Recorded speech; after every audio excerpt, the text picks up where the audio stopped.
estemos en esta inflación, es que llevamos prácticamente desde el verano en recesión. Si cogemos los datos del Producto Interior Bruto, pues efectivamente no hay una recesión. Recordemos, para todo el oficialismo, la recesión es cuando tú tienes 2 trimestres consecutivos crecimiento negativo, dicen ellos, es decir, de reducción del Producto Interior Bruto. Esa es un poco la definición. Pero si uno se coge los datos de PMI, los indicadores de gestores de compras, que son el indicador adelantado, yo creo que ahora mismo de los pocos de los que nos podemos fiar, pues nos muestran que estamos en un nivel de contracción, ¿no? O sea, hace unos días además han salido actualizados, por debajo de 50 puntos significa contracción, ¿no? Aunque efectivamente no se está muy por debajo de los 50 puntos y algunos podrían considerar que eso en realidad es un estancamiento económico. En todo caso, la inflación es indudable, con lo cual tendríamos un periodo en el que no se crece y además hay una inflación notable, ¿no? El debate sobre el pico de la inflación, un poco, pues ha terminado de esclarecerse, por lo menos en la banca de inversión de Estados Unidos, después del último dato del IPC precisamente de Estados Unidos, donde a pesar de que la subyacente sigue estando en niveles muy altos, la subyacente es la inflación descontando los alimentos y la energía, se considera que ese es el indicador que nos muestra hasta qué punto la inflación se ha enquistado dentro de la economía. Pues aunque esa inflación subyacente es alta, pero como al final pues el crecimiento de los precios poco a poco va siendo cada vez inferior, pues entonces se desprende que la inflación ha tocado techo y de ello se desprende que la Reserva Federal empezará a pivotar y de ello se desprende que al final habrá en algún momento pues una bajada de tipo de interés que el mercado está anticipando ya para la segunda mitad de este año. Luego hablaremos un poco de esto, pero hay un elemento fundamental aquí. Es que la banca de inversión está diciendo una cosa y está sucediendo exactamente la contraria. No es que esté pasando algo o haya una sucesión de acontecimientos que puedan matizar lo que dice la banca de inversión. La banca de inversión lleva meses diciendo que el mercado se va al garete, lleva meses diciendo que llegaba el fin del mundo prácticamente en enero o febrero de este año y la bolsa lo que está haciendo es justo lo contrario. Es decir, o nos están engañando, eso seguro, ¿no? ¿En qué, no? Sería el tema, ¿no? En que nos están engañando, porque ellos en realidad son los que están moviendo el mercado, ¿no? Con el tema de la inflación, luego hablaremos si queréis un poco más de esto de la banca de inversión, pero por ceñirme al tema y ya darle paso a mis compañeros, aquí el mayor problema es que, aunque la inflación efectivamente es un problema monetario, una vez que se enquista dentro de la economía es muy difícil sacarla. Y aunque hagas destrucción de demanda, que es lo que quieren hacer los bancos centrales con esas políticas un poco más restrictivas, si queremos llamarlo así, de tipo de interés, es decir, esa subida de tipo de interés, esa reducción de balance tímida en Estados Unidos, en Europa no existe, aunque hay algunos que sigan hablando de ello, pues hay un componente que es el componente estructural y ese componente estructural ha venido para quedarse. ¿Tendremos una inflación del 4, del 5, del 6 durante mucho tiempo? Seguramente. ¿Los bancos centrales determinarán que esa es una inflación adecuada para seguir funcionando en la economía y elevarán sus objetivos de inflación? Probablemente, pero cuidado porque en términos estadísticos hay un elemento que puede dar un susto importante, sobre todo en marzo, abril y mayo, y es que la apertura de la economía china va a disparar los precios de las materias primas. De hecho, ya lo estamos viendo. O sea, hay materias primas como el cobre, los propios hidrocarburos, que van a empezar creciendo porque al fin y al cabo China es el mayor comprador. Y aunque es verdad que hay un entorno recesivo en el resto del mundo que hará que nosotros demandemos un poquito menos, que antes, los chinos van a tirar mucho y eso es un elemento inflacionario importante, con lo cual eso de que la inflación ha tocado techo, yo realmente tengo serias dudas. Dos factores fundamentales que no he mencionado en mi primera intervención, pero que son profundamente inflacionarios. Uno, el gasto público, indudablemente. Y el gasto público en toda recesión siempre surge, ¿no? En un malentendido teoría de la teoría keynesiana, porque en realidad Keynes tampoco decía eso. Yo siempre ruego a todos los keynesianos, por favor, señores keynesianos, lean a Keynes. Nos vamos a evitar muchísimos problemas. Léanlo porque es que ustedes son peores profundamente que Keynes. Keynes defendía que había que tener unas finanzas públicas equilibradas. Alguno a lo mejor ahora le está estallando la cabeza. Decía, bueno, si realmente ya la situación se pone muy mala, pues entonces tenemos que tirar de gasto público, pero durante los periodos de expansión tenemos que tener finanzas públicas equilibradas. Hemos vivido un periodo de expansión artificial, precisamente, por esa creación de dinero de la nada, por ese intento, ¿no?, de solventar con deuda lo que no ha podido curarse de otra manera, porque, como bien dice Héctor, no tiene cura, porque está en la esencia del sistema monetario fiduciario mundial, ¿no?, la situación en la que estamos.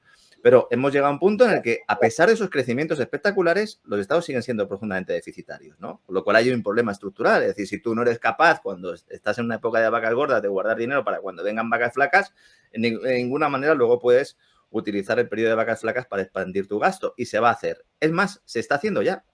España, por ejemplo, está creciendo oficialmente en tasas cercanas al 5%, va a cerrar el año con déficit a pesar de tener la mayor recaudación fiscal de su historia. Esto, de verdad, es completa. Esta es la definición de insostenible, tanto que les gusta a esta gente hablar de sostenible, ¿no? Luego, el tema de la compra de deuda o de las emisiones de deuda que luego se compran con dinero del Banco Central, es verdad que se utilizan fundamentalmente para rescatar estados, pero también grandes multinacionales. Aquí tenemos a los que yo denomino empresarios, porque ni quieren competencia, ni quieren libertad de mercado, lo único que quieren es tener acceso a los privilegios estatales para poder seguir manteniendo su cortijillo. El problema es que, claro, estas empresas pertenecen a sectores denominados estratégicos. Uno de ellos, por ejemplo, las energéticas, empresas de telecomunicaciones, ahora muy ligadas a los departamentos de defensa, las propias empresas bancarias. Entonces tenemos un mercado completamente distorsionado, pues que hace que también haya una competencia desleal. Mientras las pymes se están destruyendo, la pandemia sirvió para destruir todo el tejido industrial de pequeñas y medianas empresas, pues a las grandes se les mantiene con esos privilegios. Fijaos, hay un elemento muy de la izquierda, que es lo de la subida del salario mínimo, muy socialista, muy intervencionista, que la izquierda muchas veces no se da cuenta de una cosa, y es que cuando tú subes el salario mínimo estás beneficiando a las multinacionales, porque las multinacionales son las que pueden subir el salario. Las pymes son las que no pueden subir el salario. Entonces, cada vez que hay un incremento del salario mínimo, hay multinacionales frotándose las manos. Yo he hablado con directivos de Telefónica que están encantados con Yolanda Díaz. Dicen, no, si nosotros podemos subir los sueldos un 6, un 7. Bueno, de hecho, los han subido casi lo mismo que a los funcionarios públicos, ¿no? Y así van eliminando parte de su recorrido. El objetivo fundamental de toda esta agenda política y económica es que las empresas no ganen dinero vendiendo productos, sino cobrando a los estados o secuestrando la parte del contribuyente que abona el Estado para que posteriormente pues, pasar o hacerse pasar por ese capitalista inclusivo que puede dar una serie de servicios, aunque luego esté renunciando a parte de sus beneficios, porque en realidad está operando con privilegio estatal. Hay empresas que no podrían estar sobreviviendo ahora grandes multinacionales si el Banco Central de turno no les comprara su deuda. Hay una especialmente que se llama Iberdrola, que va como un tiro, que está ahí poniendo la mano ahí para que Biden les dé algo de su plan de infraestructuras, que fue invitado incluso el presidente de Iberdrola, Sánchez Galán, allá al jardincito de la Casa Blanca, vio a Biden muy lejos. Él parece ser que vio a Biden no le vio porque ni siquiera vio al que tiene al lado, entonces es difícil que pudiera dar al señor Sánchez Galán, pero son empresas que lo que hacen es beneficiarse del presupuesto público. Y ojo, toda emisión de deuda son impuestos futuros, con lo cual al señor de Iberdrola, por mencionarle a él, pues le vamos a estar pagando durante mucho tiempo. Otro factor importante, la transición energética, la mal llamada transición energética, también es profundamente inflacionista. Y evidentemente, si a ti te viene el gas por un tubo de Argelia o te venía, como en el caso de Alemania y de Rusia, un gas por un tubo y tienes que pagar un 40% más por comprar gas natural licuado, tienes un problema. Pero es que si además dices, no, yo el gas natural licuado no lo quiero, no quiero el carbón tampoco, voy a poner molinillos, voy a poner paneles solares, voy a crear hidroductos, bueno, todo esto es profundamente inflacionario. Que no digo yo que a lo mejor dentro de 20, 30, 40 años las economías de escala permitan que esto sea eficiente y rentable, pero de momento no lo es, porque si lo fuera, no estarían estos señores, los empresarios a los que me refería antes, solicitando continuamente dinero. El propio Sánchez Galán en el foro de Davos dijo, ¿queréis que solucionen los problemas? No hay ningún problema, valga la redundancia, yo lo soluciono. Necesito 300.000 millones de euros para el hidrógeno. Y dice, bueno, pues estupendo. ¿Quién los pone? Pues los pondremos nosotros. El tema de que los precios dejen de funcionar como señales también es determinante, porque claro, nosotros podemos estar aquí hablando mucho rato sobre unas cifras que pueden ser falsas, ¿no? Pero es que el que va al supermercado, el que va a echar gasolina, el que invierte y compra algún fondito de inversión o compra unas letras del tesoro, lo hace en función de unos precios, que son unas señales, son los semáforos, ¿no? Entonces, si esos semáforos no funcionan, es imposible acertar.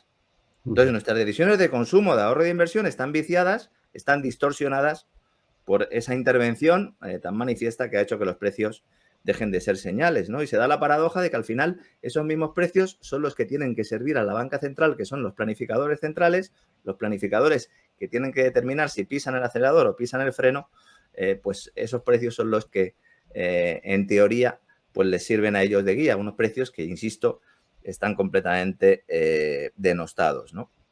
Importante también, fenómeno a nivel mundial. En Estados Unidos ya se está notando. La demanda interna está colapsando. Pero es que, como no podía ser de otra manera. Es decir, tú subes tipos de interés durante un montón de tiempo, tienes un entorno inflacionista, bueno, la gente puede estar loca, podía estar deseando gastar después de la pandemia esa demanda embalsada de la que nos hablamos, de la que nos han hablado mucho, pero si uno mira los datos, Estados Unidos, la economía con demanda interna por antonomasia, ya está dando muestras de agotamiento. Y como bien ha dicho Gonzalo, si no fuera por las exportaciones energéticas, Estados Unidos no estaría creciendo. Mañana veremos ese dato otra vez que seguramente irá por esa línea, ¿no? Y luego, cuidado, porque efectivamente, mientras por un lado se intenta vender el mensaje de que hay unas restricciones económicas o de que se están endureciendo las condiciones de financiación, por el otro lado hay una expansión del gasto público y de la deuda, como decía Héctor. Pero es que hay más, en Europa hay más, porque el Banco Central Europeo está diciendo, yo voy a seguir subiendo tipos. Yo voy a seguir machacando a las familias, voy a seguir machacando a las pymes. Pero no se preocupen que si algún estado tiene problemas y la prima de riesgo sube, yo tengo una cosita que se llama mecanismo antifragmentación. Y bueno, oiga, ¿y en qué consiste este mecanismo antifragmentación? Bueno, pues en hacer lo mismo que he hecho siempre, pero mientras le suelto los tipos de interés a las familias y a las empresas.